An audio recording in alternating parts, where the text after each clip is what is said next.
Hey, what's up, y'all? This your boy Jross hanging out in Fairview Heights at Jazzy 159. My boy Ant Bond spot, hanging out with the man himself, Mr. Joe Torry, out here in town. Got his big comedy thing going on tomorrow, y'all. So he stopped through tonight, put in a little work. So what's been going on, Big Joe?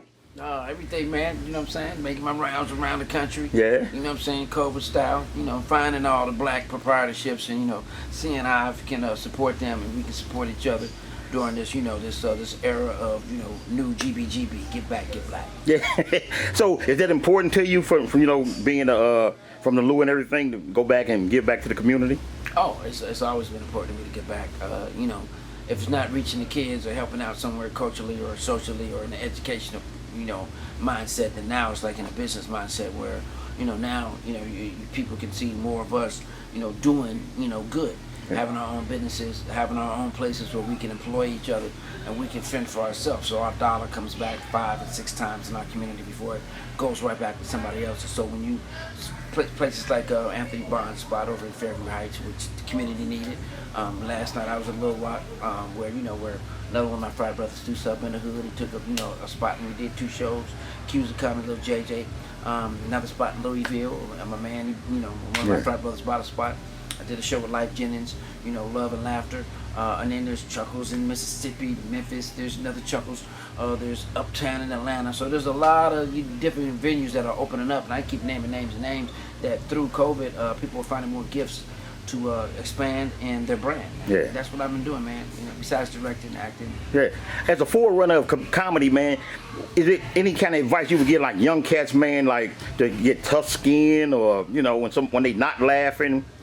I mean, the key to comedy is to, you know, be well read, you know, do your research, you know, always have somewhere to go, you know what I'm saying? If you're in control of the room, then, you know, you should never lose control of the room.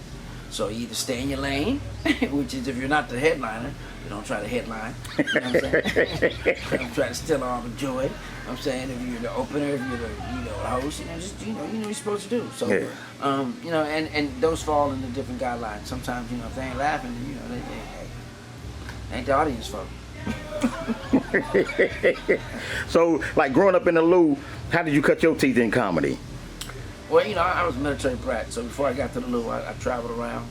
So, being a military child in different cities, you learn a plethora of just different jokes. Yeah. You know, you got the, you know, I get the military cut. So by the time I got to St. Louis, you know, that was the test. That was like the seasoning. They put the seasoning on me. And everybody in St. Louis to me is funny.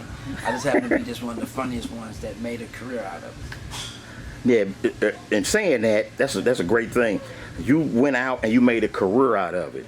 Man, that's got to be like hard as a mug. You know, how do you stay strong?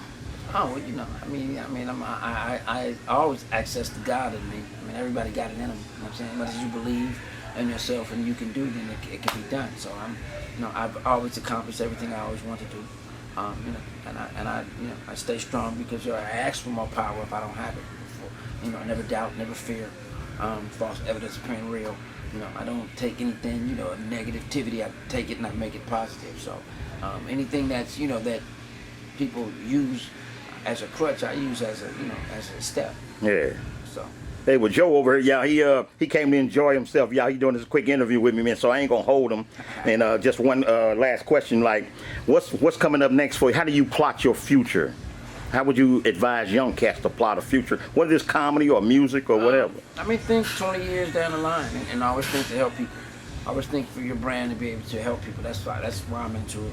So I can help other people get the next generation probably be a little easier, be a little better in entertainment. And that's why I do what I do. I'm already successful. Yes, sir. You know what I'm saying? So my thing is now to bridge the gap between the next generation, do my part as a shepherd.